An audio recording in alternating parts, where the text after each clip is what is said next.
Support for NPR and the following message come from Kicking Horse Coffee. Kicking Horse Coffee says, "Wake up with us. Dreams don't come true until dreamers wake up. Wake up with Kicking Horse Coffee." Available at Amazon. Or for more info, visit kickinghorsecoffee.com.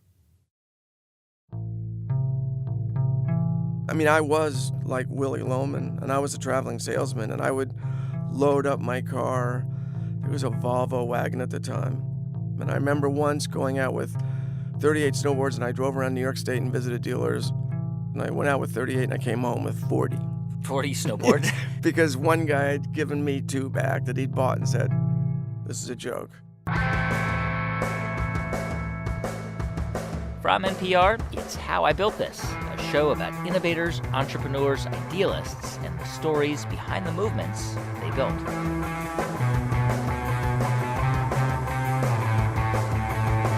I'm Guy Raz, and on today's show, how Jake Carpenter turned a childhood novelty toy into one of the biggest winter sports in the world, and from it, built Burton Snowboards.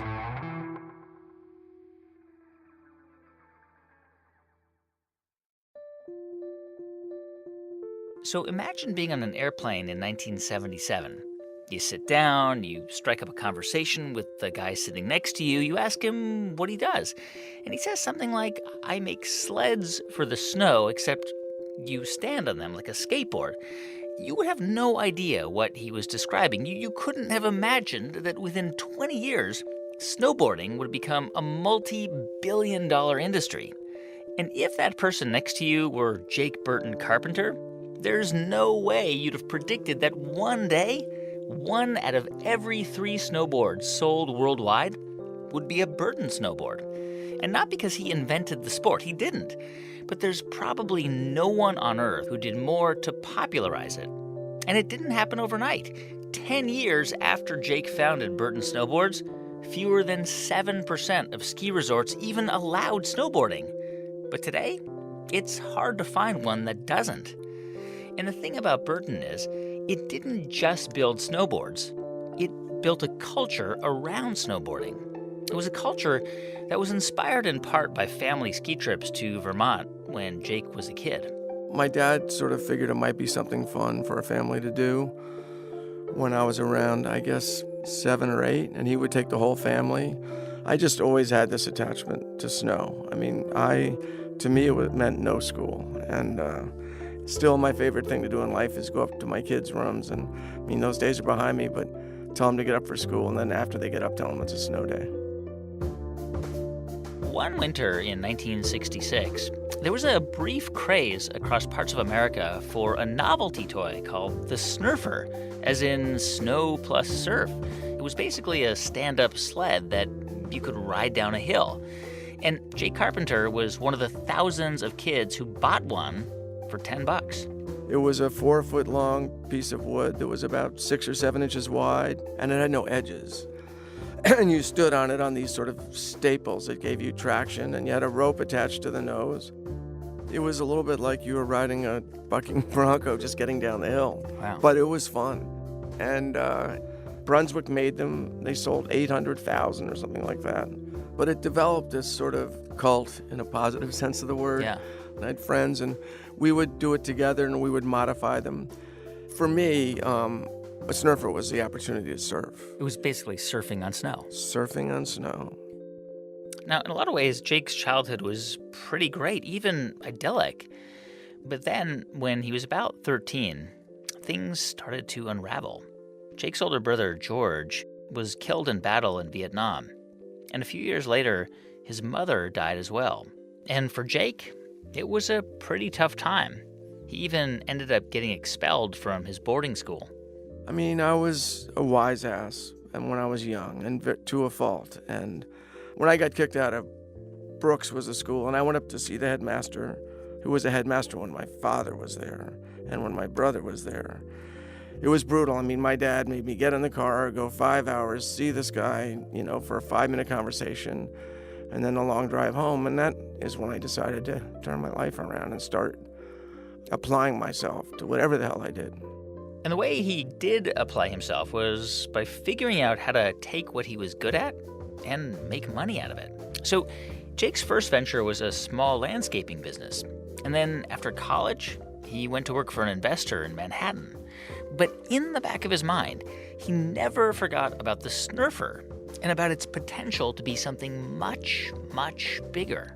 Yeah, I really, from the very beginning of Snurfing for me, I saw it as something that could be developed. And I was sure that Brunswick was going to do it or somebody was going to do it. And nothing happened. But, you know, in the back of my mind, I always knew it could be a sport. And I didn't have a business plan per se, but I did the math that if I could make 50 snowboards a day, I could make $100,000 a year. And that would be awesome. You thought, I can do something, and the thing to do is make a much better Snurfer. Yeah, make money on it. So I started the company in 1977. And what did you do? Because you were living in Manhattan at the time, right? Yes, and I made my first prototypes in my apartment on the Upper East, up on 86th Street. Did you have like a shop in your apartment and like table saws and stuff? You know, I was as clueless then as you are now. I did not know how to do it. I was a loser in shop class in school. Like my napkin holder was by far the ugliest or the worst. And so there I was with a saber saw and in my apartment making them. Like out of what? You would buy sheets of wood? Yeah, out of wood. The very first, I was modifying some Snurfers that were around. And then I said, I got to move to Vermont to start this company. Well, you're not going to start a snowboard company in Manhattan. Yeah. So I left my job in New York City in like early December. And I thought, well, winter's here. You know, I started a landscaping business when it was spring and you start raking your lawns. And I had a car, a station wagon that I inherited from the family. I had a box of garbage bags and a couple of rakes. And that's what I started my landscape business with. Manufacturing is a lot tougher than mowing lawns. But I thought, okay, it's winter. Now's the time to start the company. I almost missed the next winter. Literally. It took so long to develop a product. And by the way, how did you finance it? Where did you get the money? Well, because my mother died at a young age, when my grandmother died, she had some dough, and instead of it going to my mother, it came to me and my two sisters. And so I inherited almost $200,000, and I spent $150 of it developing Burton. So your middle name is Burton. Yes. But your last name's Carpenter. So why did you call the snowboards or the company Burton? I just always had this interest in the guy I was named after, John House Burton, and I thought that Burton was a cooler name. And I wanted to name it Boards. I mean, Boards was part of the name. It was Burton Boards. And then I drove down to Montpelier, Vermont, and incorporated, it was so cool, did all the paperwork and everything. It was a big moment for me. And it started as the Burton Corporation, or maybe Burton Boards. I sort of did some form of crude trademark or put TM next to it, even though I didn't have anything official. So you moved to Vermont and then to start this thing, and then what was your next step?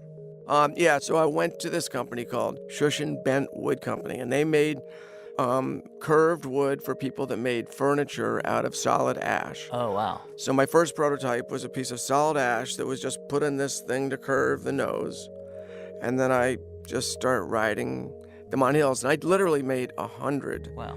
But of those 100 prototypes, they weren't all solid wood. I got onto laminated wood, vertically laminated and horizontally laminated, like plywood. I went to a friend who lived in California who had a surfboard company, and they would let me make boards in their factory at night.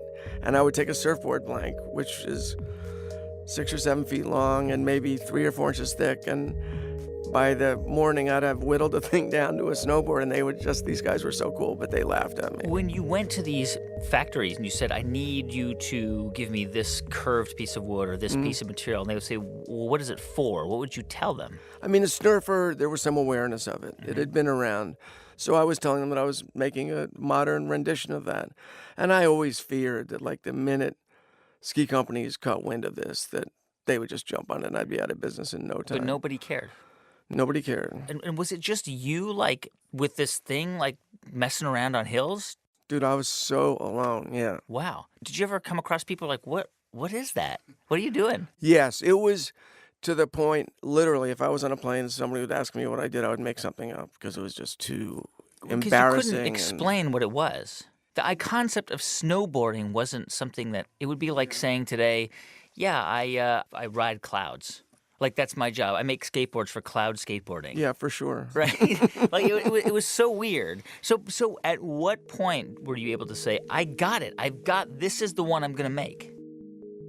I hadn't thought about this in a long time, but I remember that specific moment on Mount Washington in June, and you could hike up Mount, would have been June of 78. 78, okay. And I'm hiking up there, and Hillman's Highway was the trail, and I had the board, or I was testing the final test, and it was horizontally laminated rock maple, very much like a skateboard, but thinner and more flexible.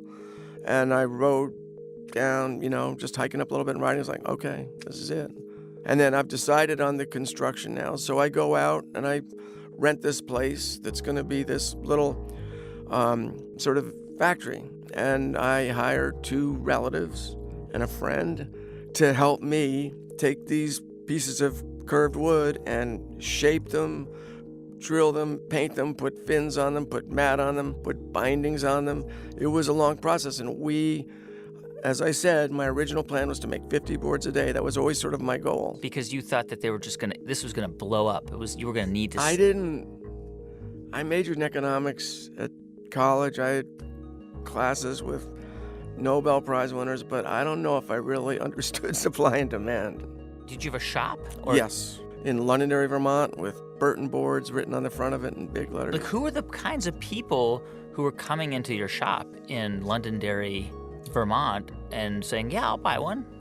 Yeah, it wasn't people out for a walk and buying a snowboard, and we didn't sell any, maybe a few T-shirts, but it was people that found out about us that would come there, and people we would advertise in the skateboard magazines and a little bit in the ski magazines to spend some money there. I mean, because there were these pockets around the country, in Michigan and Arizona, there were these places where people had snurfed and like me, and they'd sort of stuck with it, and they got it. They understood it. That first year, what kind of feedback were you getting from people who bought them? Did they love it? Were they like, this is going to change the world? Yeah, it was, I was like Willie Loman, and I was a traveling salesman, and I would load up my car. There was a Volvo wagon at the time, and I remember once going out with 38 snowboards, and I drove around New York State and visited dealers, and I went out with 38, and I came home with 40. 40 snowboards? Because one guy had given me 2 back that he'd bought and said, this is a joke. You would visit ski shops, basically? Ski shops, yeah, that was my first. And then ultimately, some surf shops. And it was, in the beginning, skateboard shops, surf shops, ski shops, and nobody wanted any part of it. I mean, were you discouraged at all after that first year? Did you think, maybe this isn't not going to work and maybe I should just cut bait? Yeah, I had a few days that it was tough getting out of bed, just motivating myself. Right? I mean, you were getting rejected all the time. All day long. And you were all by yourself. Yeah. And I'm an emotional guy, having lost people, and I always have been. Yeah.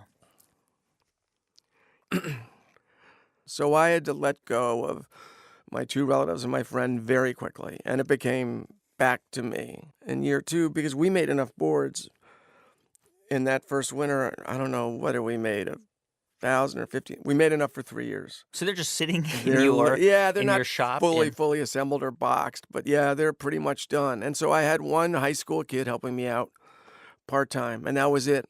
And how many boards did you guys sell that first year? First year was 300 or 350. Second year was 700. I remember one day in that second winter of selling and packing up the 700th board and thinking, wow, that's over doubling. So what happens between that first year and that second year when you go from 300 to 700? Why? Why did you double the number of boards? Was it just luck? What Exposure. It was just getting out there, word of mouth.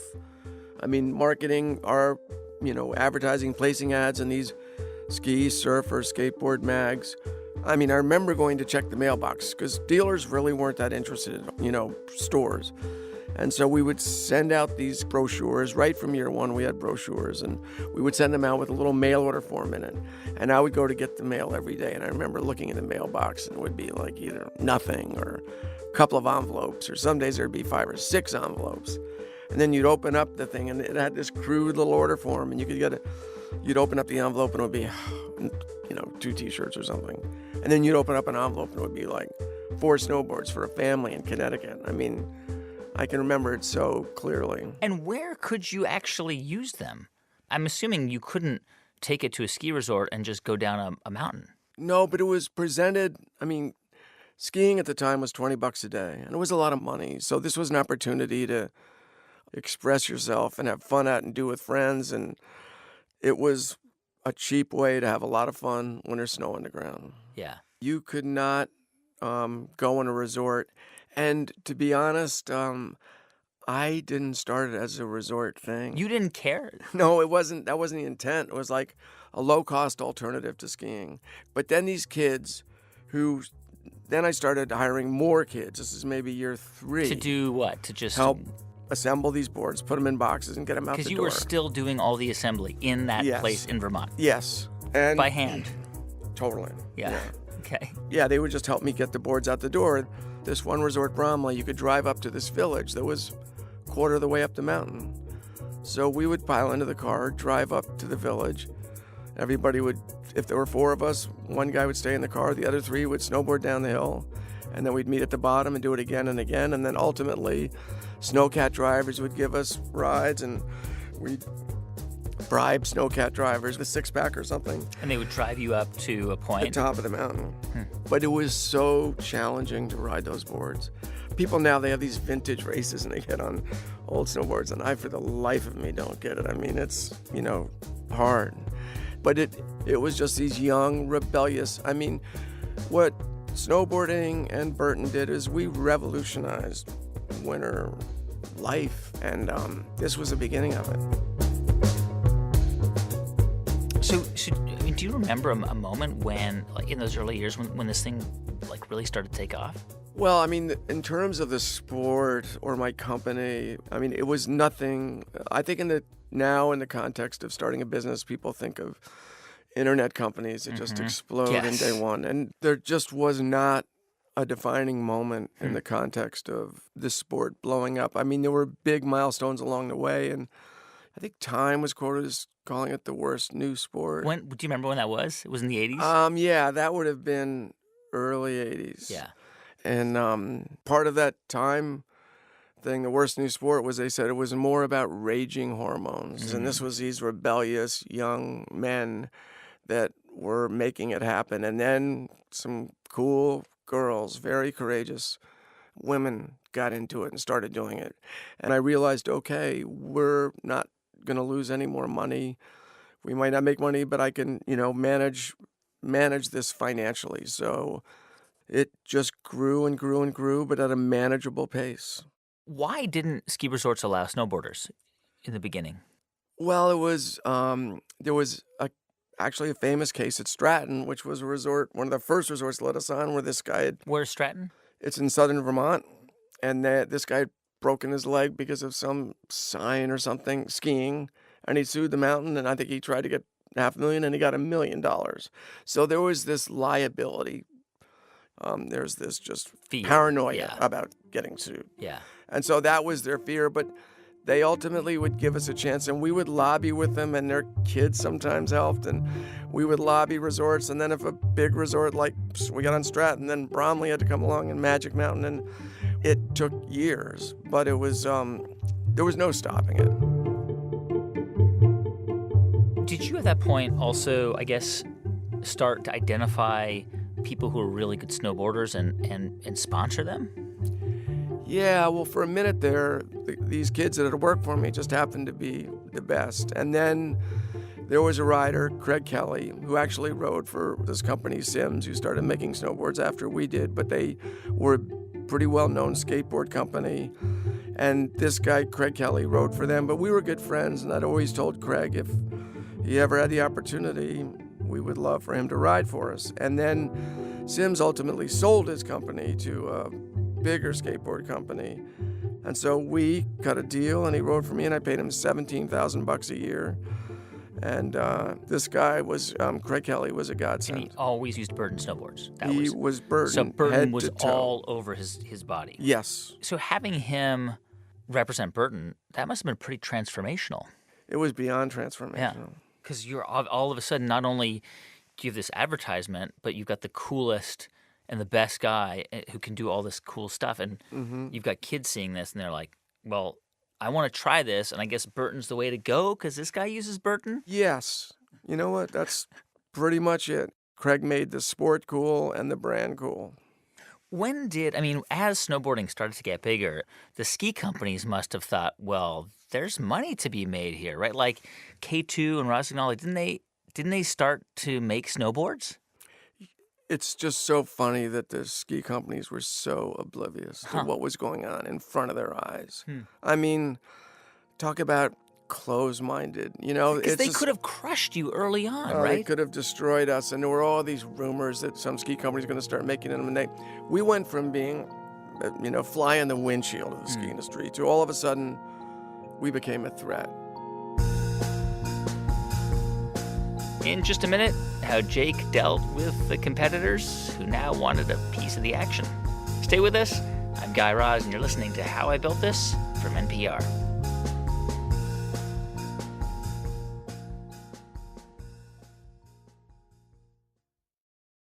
Support also comes from Cayman Jack. Cayman Jack's premium prepared margarita is made from natural key limes, 100% blue agave nectar, and real cane sugar. For a handcrafted cocktail that's ready to pour, discover Cayman Jack's margarita and mojito at a store near you. Visit CaymanJack.com. Please drink responsibly. Premium malt beverage, American Vintage Beverage Co., Chicago, Illinois.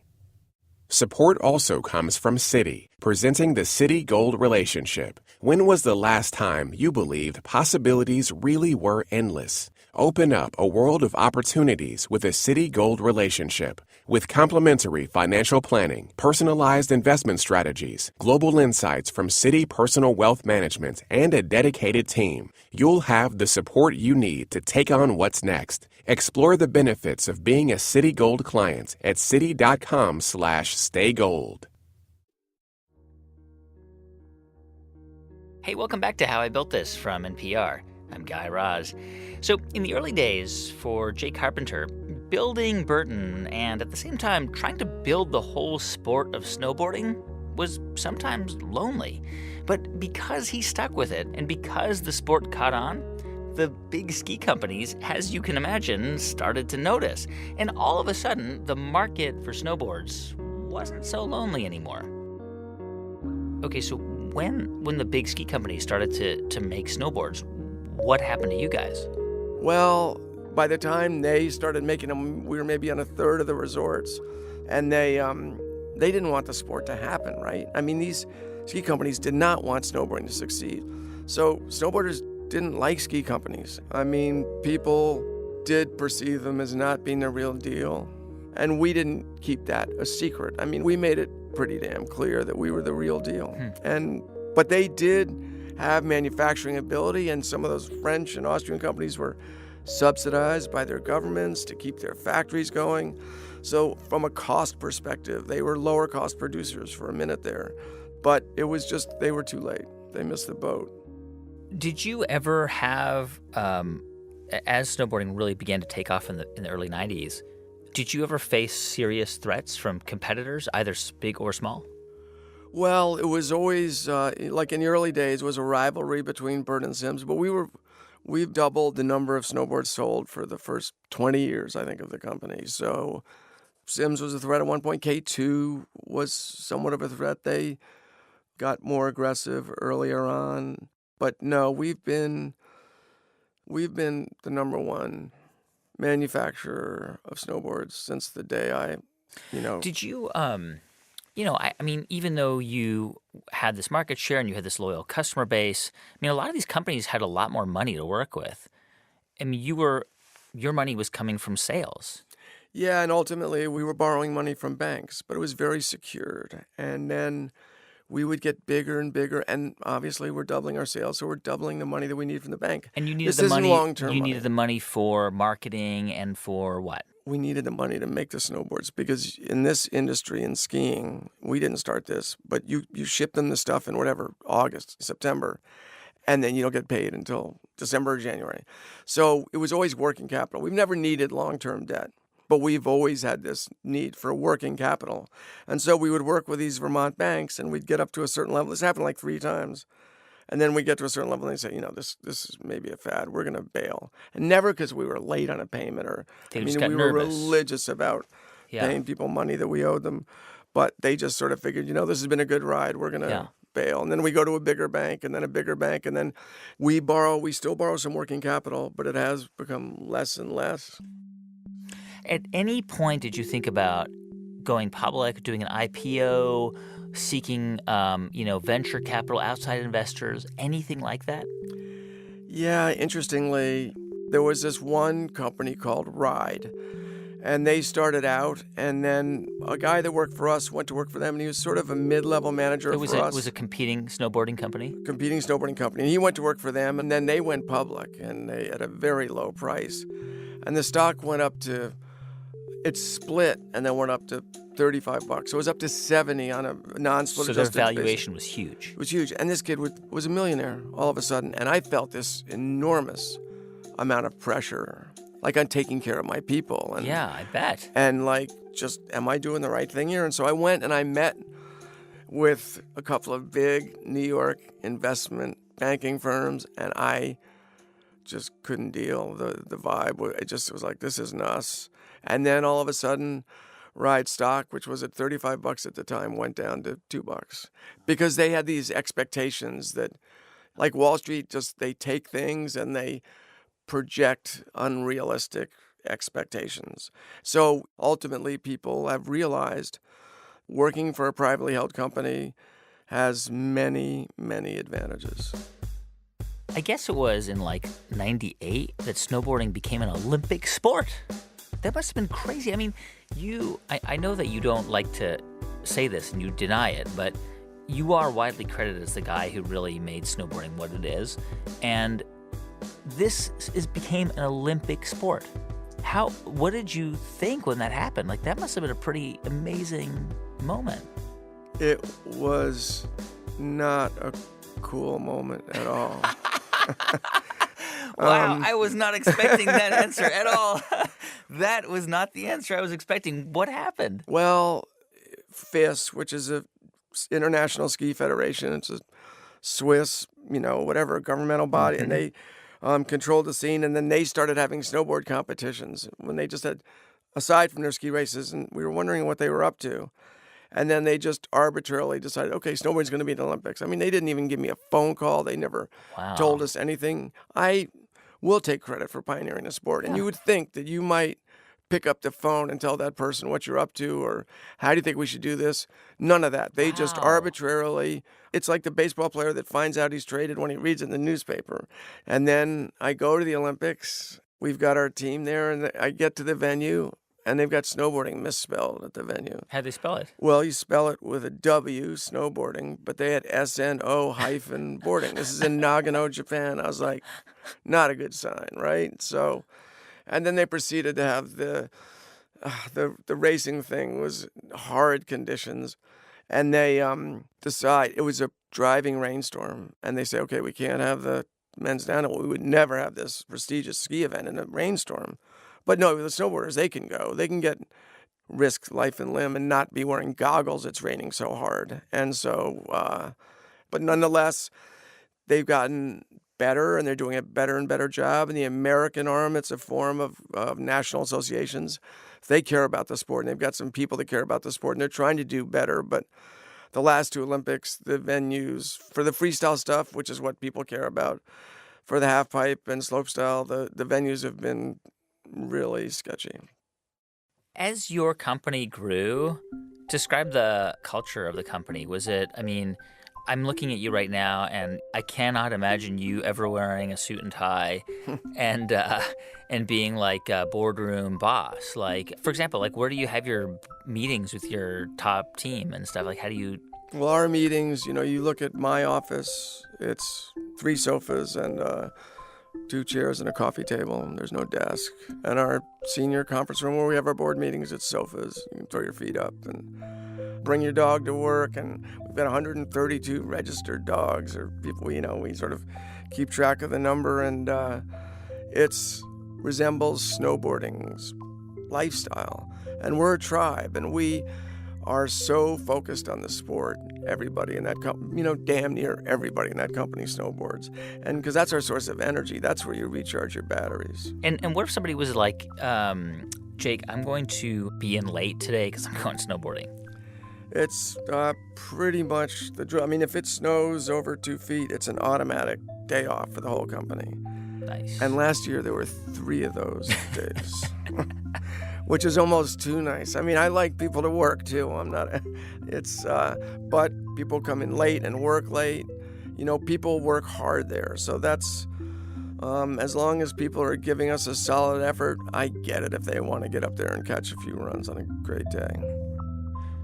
So your wife, Donna, she actually at some point took over as the company's CEO, right? Yeah. And how did that happen? What's the story there? Well, she came and went, and then she was even CFO for a while. This is in the early days. And then when we had kids, she backed off some. She wasn't working as much then. And then when the financial crisis hit, which was really rugged. Which one? The big one. The 2000, 08. Lehman Brothers, all that crap. Yeah, how did that hit you guys? Well, the bank charged us $4 million to change one paragraph in our loan agreement, which was called a covenant. When you're borrowing money, your earnings had to represent a certain ratio compared to how much money you were borrowing. And we slipped on that one because it was a very tough year. And we weren't losing money, we were making money. But literally they said, oh, well, you broke this covenant, so you're going to pay a $4 million fee. And that, boy, I mean, we had to lay people off. We weren't making the money that we had been. Because and so people we weren't had buying to, snowboards because of the recession? Yes, exactly. It's always been a youth-driven market. And it's kids. I mean, people would buy 2 or 3 snowboards a year. Then you look at Italy or Spain, 2 very big markets for us. And the unemployment rate amongst people under 28 was 50%. Yeah. It was a very tough time. And through this process of this crisis, and I think it's not unique to Burton, our company culture kind of got destroyed. What happened? Well, I think a lot of people would blame other people for negative things that were happening, and there would be finger pointing, and the culture at our company was messed up. And at the same time, I felt there were no women in our top management, and that just felt wrong to me. So I got in there, and Donna came along with me, and at that level, we were running the company, and I brought her in sort of specifically to help with the culture and get more women in leadership positions at Burton. When you say the culture, I mean, I'm just trying to get in through the innuendo. Was it like bro-ish? Was it like male, sort of macho? Was it like, I mean, what was the thing you wanted to change? Well, I mean, you're not happy when you're being managed by fear or you instill fear in yourself that you're going to lose your job, or it's just you need to make people have to understand when and why stuff happens. Were you responsible for any of that? For any of that fear-based stuff?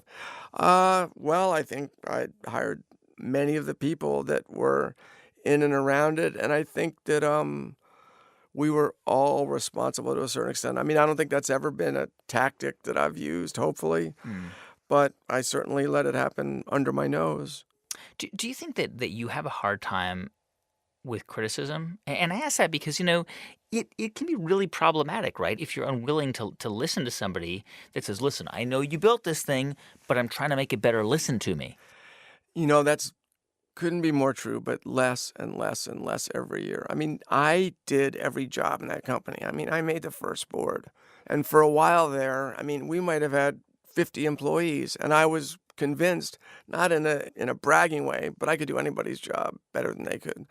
But that's not the case anymore. We've got engineers now that I don't even have a hard time having a conversation with them. But I got better at it, and I had the sense to surround myself with people that were better at things than I am, that I'm not good at.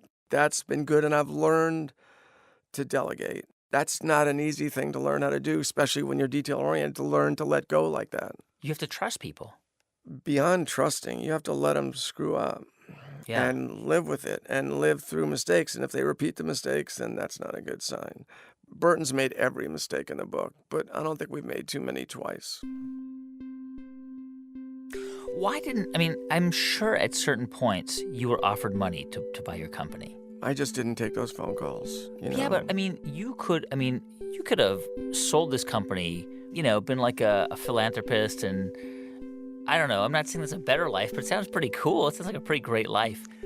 Well, for a long time, if people would ask me that question, I would say, well, I think I'd become a couch potato and just eat chips and watch Sports Center, and so, and snowboard plenty, but I mean, it's the best job in the world. Why would I ever walk away from it? That's selfishly, admittedly, that's always been part of it. And I think that we're doing a great job and we're humming along. If we were really struggling, it might be more appropriate for me to look at that more seriously.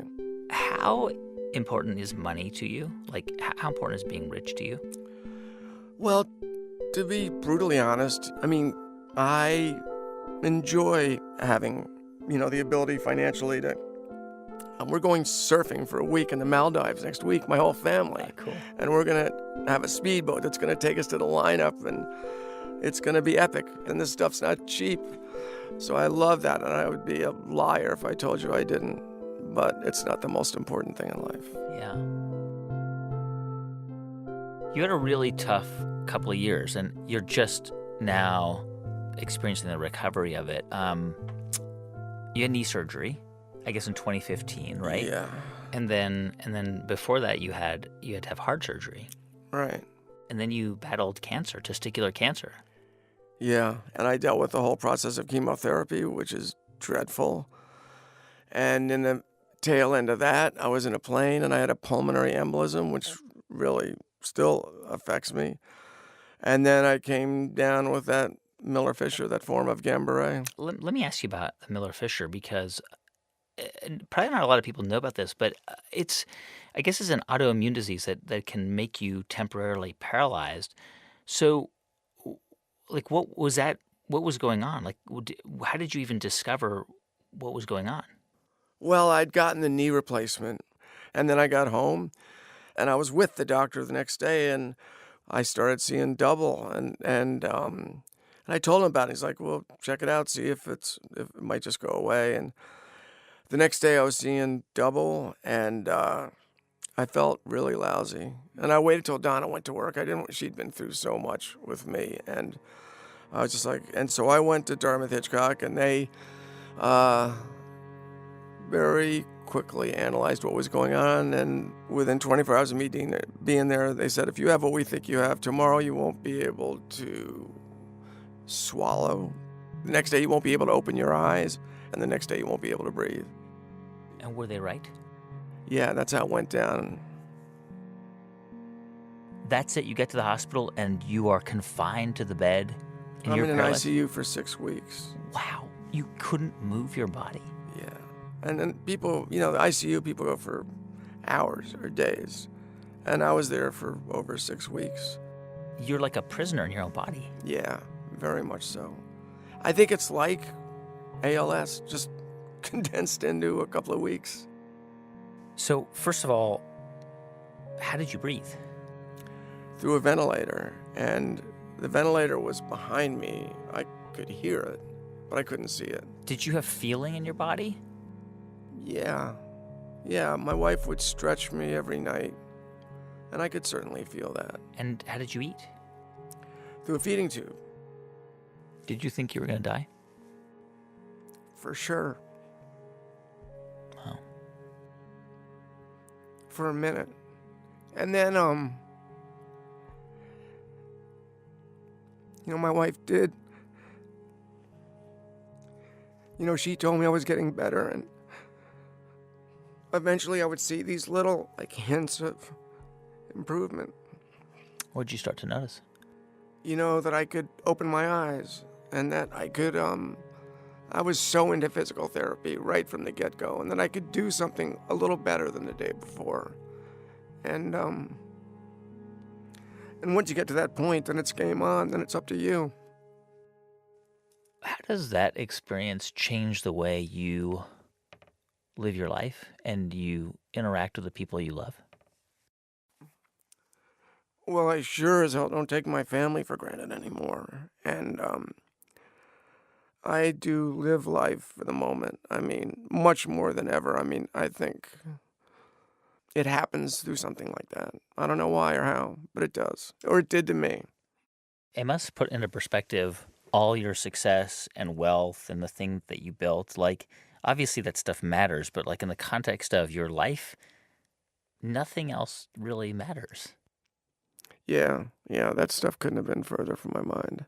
I think it is now, though. Now I'm like prepared to die. Really? Yeah, I am, much more so.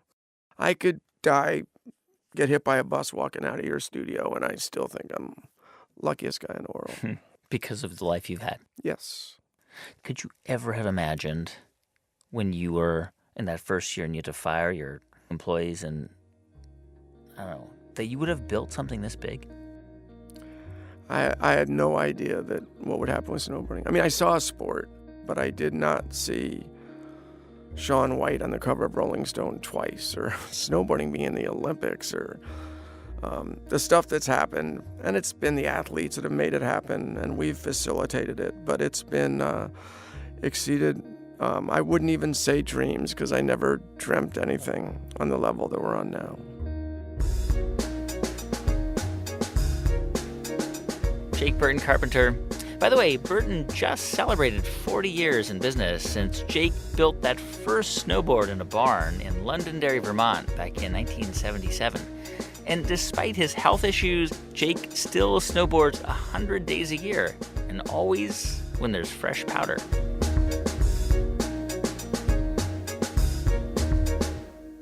And please do stick around, because in just a moment, we're going to hear from you about the things you're building. But first, a quick thanks to one of our sponsors, Squarespace. A dream is just a great idea that doesn't have a website yet. Make it a reality with Squarespace. Head to squarespace.com for a free trial. And when you're ready to launch, use the offer code BUILDIT to save 10% off your first purchase of a website or domain. Hey, thanks for sticking around, because it's time now for How You Built That. So my name is Jane Ock. I'm from Scarsdale, New York. And one day I was just so sick of opening my refrigerator and seeing brown guacamole. Brown guacamole. We've all been there, right? You scoop out the soft avocado flesh, you mash in some onions, salt, lime, maybe some cilantro, you stick it in the fridge, and then a couple of hours later, that bright green dip looks kind of gross. This is absolutely a problem that people have. And I say to them, would you like a container that prevents your guacamole from turning brown? And they're like, oh my God. So anyway, about 4 years ago, Jane started to experiment in her kitchen. She made a lot of guacamole, and she just started to observe that guacamole change color. If I make some and put it in a bowl with saran wrap, it turns brown. But if there was some way that I could eliminate that air and that space, then maybe I could solve that age-old problem. So Jane recruited her stepsister to help out. They found a designer, and together they came up with a plastic container with kind of a little elevator underneath it that pushes the guacamole to the very top, so there is no space between your guac and the lid.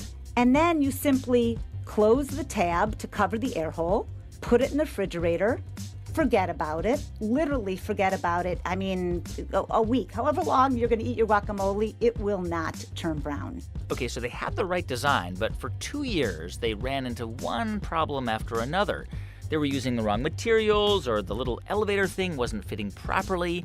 But finally, last year, they got it out of the factory and into the market, and they called it the Guac Lock. You can lock anything up. So tuna fish, egg salad, chopped vegetables, pesto, hummus.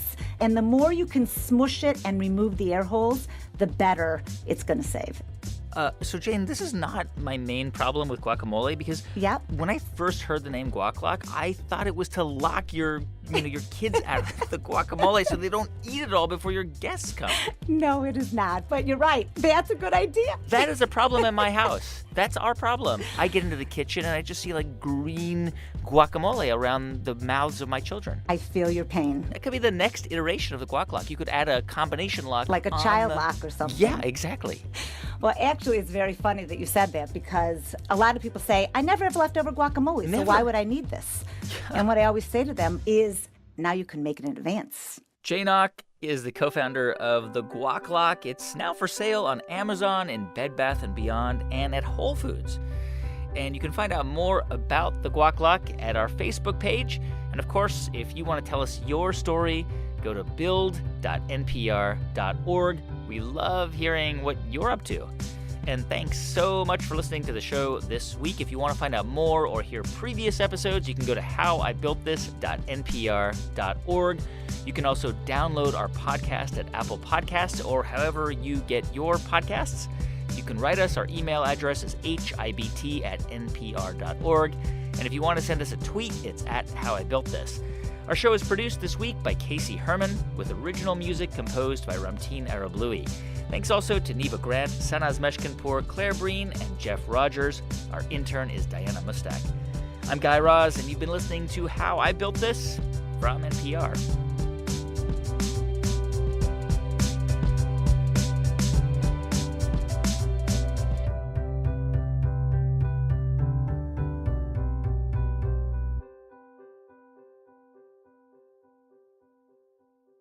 This is Peter Sagal. Many years ago, we began Wait, Wait, Don't Tell Me with a dream that if we treated the news as if it were completely ridiculous, it would someday become completely ridiculous. If we just kept making rude remarks and dumb jokes, eventually the world would change so that rude jokes are in fact now the best way to talk about it.